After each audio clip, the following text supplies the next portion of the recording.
Romans chapter 10, verse 3. He had a name that he lived, but he was dead. Revelation chapter 3, verse 1. Bunyan's fundamental sensibility was remarkable. His instincts and impulses were flourishing, if not somewhat domineering. Where his neighbours were unmoved, he was agitated. Where they saw nothing that was unusual, he was either in ecstasies or in tears.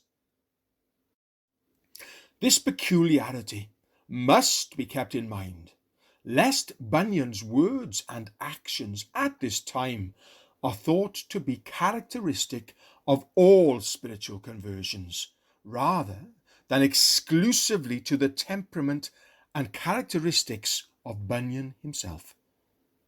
Some people do not seem to show much emotion, while the emotions and passions of others seem to rise and fall as unevenly as ocean waves during a great storm.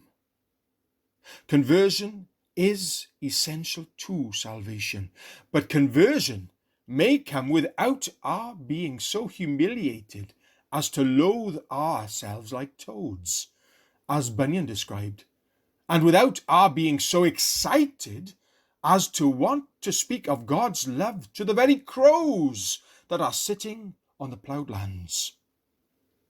Our new birth may be as certain as was the pilgrim's, although we have never thought with Bunyan that the devil was pulling at our clothes, and have never been ready with him to swoon with satisfaction at the thought of Christ's compassion for our souls. Every man is affected spiritually according to his temperament.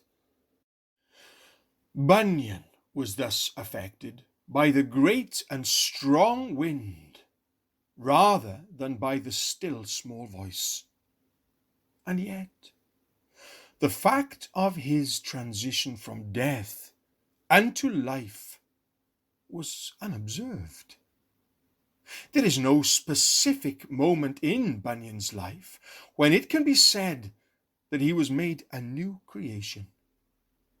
All his accounts and statements justify the opinion that it was a work of time.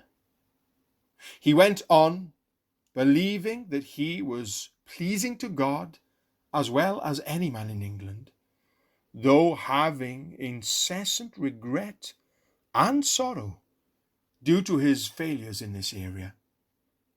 The failures multiplied, and Bunyan regularly alternated between presumptuous self-righteousness and miserable despair.